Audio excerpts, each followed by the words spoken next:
Herkese merhabalar, kanalıma hoş geldiniz. Bugün sizlere büyük küçük herkesin bayılacağı muhteşem bir poğaça tarifiyle geldim. Sizleri çok bekletmeden hemen tarife geçiyorum. Tarifim için ilk olarak yoğurma kabına 1 paket instant maya, 2 yemek kaşığı toz şeker, 2 yemek kaşığı kadar da un ekledim. Üzerine 1 bardak ılık su ekliyorum. Şöyle bir karıştırdıktan sonra bir 5 dakika kadar ön mayalama yapıyorum.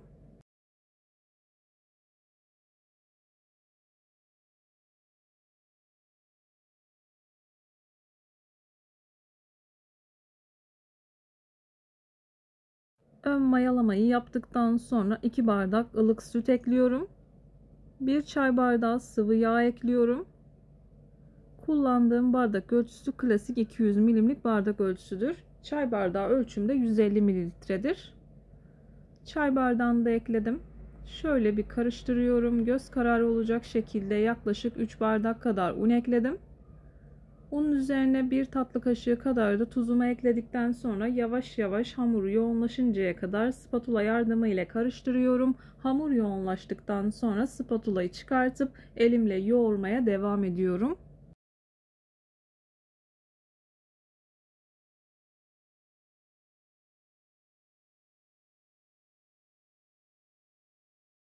Ben bu hamur için toplamda 6,5 bardak kadar un kullandım. Unun markasına ve kalitesine göre alacağı un miktarı değişebilir. Lütfen kontrollü ekleyin.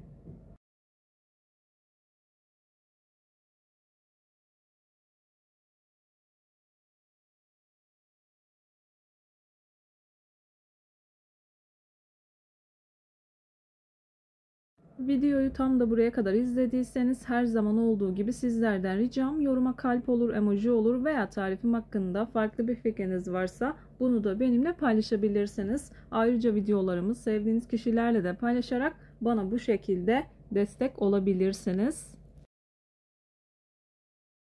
Hamur istediğim yoğunluğa geldi. Bu aşamadan sonra spatulayı çıkartıp elimle yoğurmaya devam ediyorum. Bu tarz tarifler yaparken hamuru ne kadar güzel yoğurursanız yaptığınız hamur işi tariflerinden o kadar memnun kalırsınız.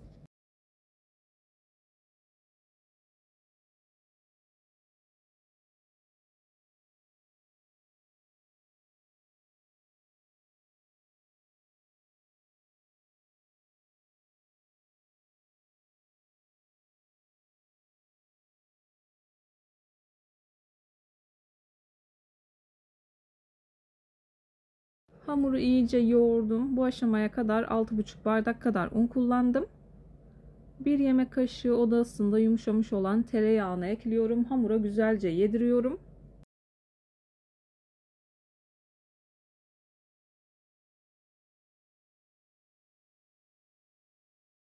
Eğer tereyağı kullanmak istemiyorsanız ya da elinizin altında yoksa 2 yemek kaşığı kadar daha sıvı yağ kullanabilirsiniz.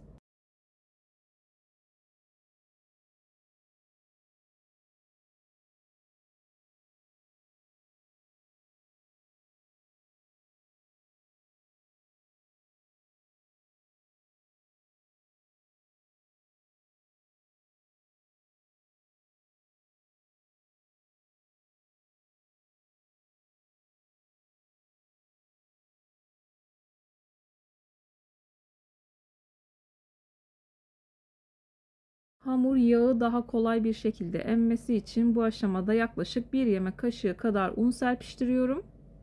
Hamurumu yoğurmaya devam ediyorum.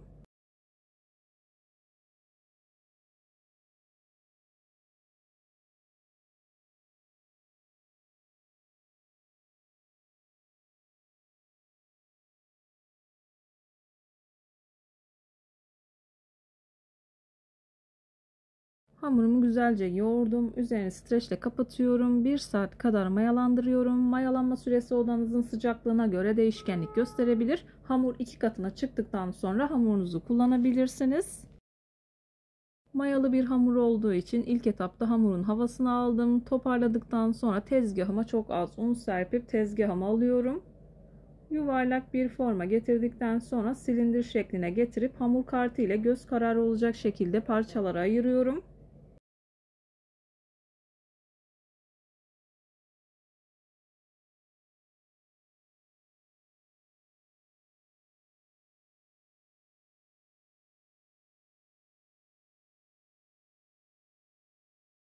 Bu hamurdan ben toplamda 18 adet beze elde ediyorum. 2 tepsi olacak şekilde ayarladım.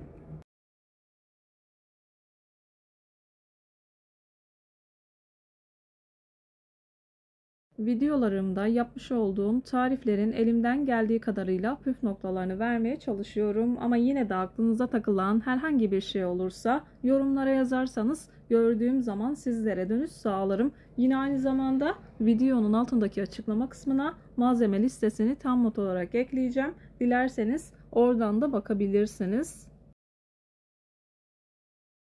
Bezelerimi hazırladım. Üzerini kapatıyorum. Daha rahat bir şekilde şekillendirebilmek için 10 dakika kadar dinlendirmeniz gerekiyor. 10 dakikanın sonunda hızlı bir şekilde şekillendirme aşamasına geçiyorum.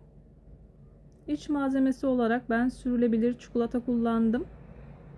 İsterseniz kaşar da kullanabilirsiniz veya sevdiğiniz herhangi bir malzeme ile de yapabilirsiniz.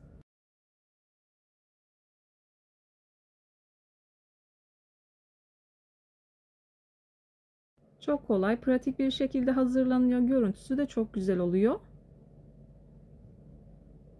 Çok sık olmayacak şekilde sarıyorum.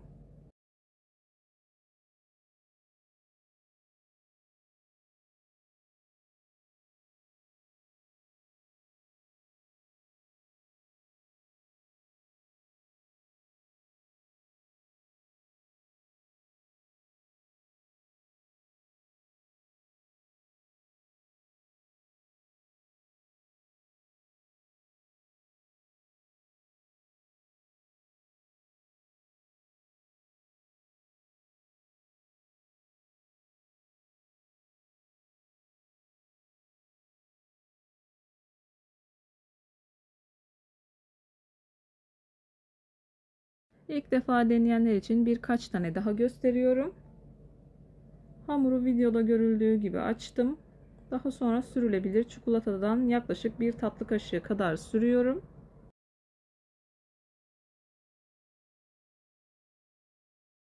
Bir bıçak yardımı ile veya bir rulet yardımı ile bu şekilde kese atabilirsiniz.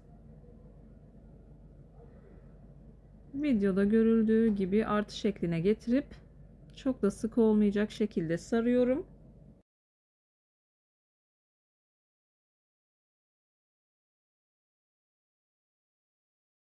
Hepsini hazırladıktan sonra yağlı kağıt serdiğim tepsiye aldım. Üzerlerine yumurta sarısı sürüyorum. Yumurta sarısına çok az sıvı yağ karıştırdım. Daha sürülebilir bir kıvama gelmesi için.